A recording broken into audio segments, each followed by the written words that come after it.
తెలంగాణ ప్రజలకు శనార్థి.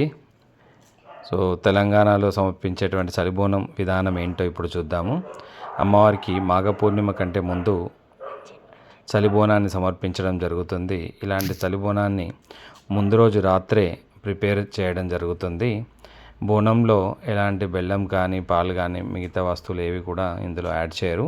కేవలం తెల్లన్నం వండేసి మరుసటి రోజు ఉదయం ఇలా గంపను సున్నంతో పసుపు కుంకుమలతో అలంకరించుకున్నటువంటి ఆ గంపలో రాత్రి వండుకున్నటువంటి నైవేద్యం ఏదైతే ఉందో తెల్లన్నం ఆ బోనాన్ని ఉంచుకుంటారు. అట్లాగే అమ్మవారికి సమర్పించడానికి పసుపు కుంకుమలు, తర్వాత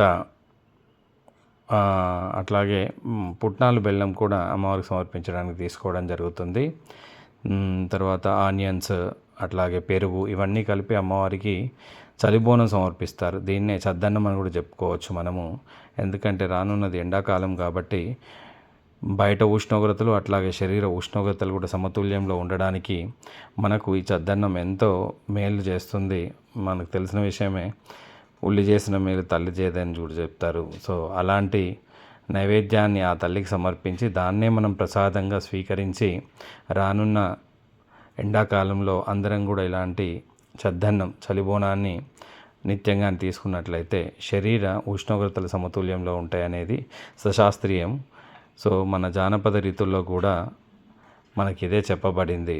తెలంగాణలో కానీ మన భారతదేశంలో సనాతన ధర్మంలో ఉండేటువంటి ప్రత్యేకత ఇది. ప్రతి కార్యక్రమానికి కూడా ఒక శాస్త్రీయపరమైనటువంటి వివరణ ఉంటుంది. మనం వీడియోలో చూపిస్తున్నట్టుగా పసుపు దారం ఏదైతే ఉందో దానిని పూతలింగన్న అంటారు. మన హైదరాబాద్ వంటి ప్రాంతాల్లో అయితే పూతరాజు అంటారు. సో అలా పూతరాజు స్వామి పైన ఉంచేసి అక్కడ కూడా ఆ స్వామికి కూడా నైవేద్యం సమర్పిస్తారు. తర్వాత ఇదే పసుపు దారాన్ని ఇంటికి తీసుకువచ్చి పిల్లలకి కంకణ ధారణ చేస్తారు. దీన్నే రక్షా కవచంగా రానున్న ఎండాకాలంలో రక్షణ కవచంగా చూపిస్తారు. వీడియోలో చూపిస్తున్నట్టుగా మనం వండినటువంటి తెల్లన్నంలో ఈ పెరుగు కూడా యాడ్ చేయడం జరుగుతుంది. సో అదే ఇంకా చద్దన్నం ప్రిపరేషన్ లాగా టోటల్గా. సో అమ్మవారికి నైవేద్యంలో తెల్లన్నము, ఈ పెరుగు, ఉల్లిగడ్డలు, ఓమ, అట్లాగే పుట్నాలు బెల్లం సమర్పించడం జరుగుతుంది. సో ఇవి ఆయిందమాకులు అంటారు. సో వీటిల్లోనే అమ్మవారికి నైవేద్యం సమర్పించడం జరుగుతుంది. ఈ చలిబోనానికి ఇంకొక ప్రత్యేకత కూడా ఉన్నది. మాఘమాసం అంటే మనకు సంక్రాంతి టైం కాబట్టి అప్పటికి కొత్త ధాన్యం వస్తుంది కాబట్టి వచ్చినటువంటి ధాన్యాన్ని మొదట పోచమ్మకు బోనంగా సమర్పించడం మనం చూస్తుంటాం. దాన్ని మనము సంక్రాంతి టైంలో పొంగల్గా కూడా సమర్పిస్తాము. సో దాన్నే ఇక్కడ మనము అమ్మవారికి తొలి బోనంగా సమర్పిస్తున్నాం. జై పోచమ్మ తల్లి, జై జై పోచమ్మ తల్లి.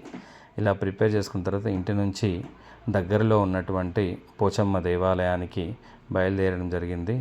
అక్కడ ఇలా పోతరాజు దగ్గర అట్లాగే లోపల అమ్మవారి దగ్గర కూడా బోనాన్ని ఆయిందమాకులలో పెట్టేసి సమర్పించడం జరిగింది. దీని ద్వారా అమ్మవారి కరుణ కటాక్షాలు తెలంగాణ ప్రజలందరిపైన ఉండాలని మనస్ఫూర్తిగా కోరుకుంటూ జై పోచమ్మ తల్లి. దీని తర్వాత ఇంటి దగ్గర ఉండేటువంటి కూరాడు దగ్గర కూడా ఇదే నైవేద్యాన్ని సమర్పించడం జరుగుతుంది. తర్వాత ఇంటి ఆడపడుచుకి ఇలా ఆ నైవేద్యాన్ని సమర్పించడం జరుగుతుంది.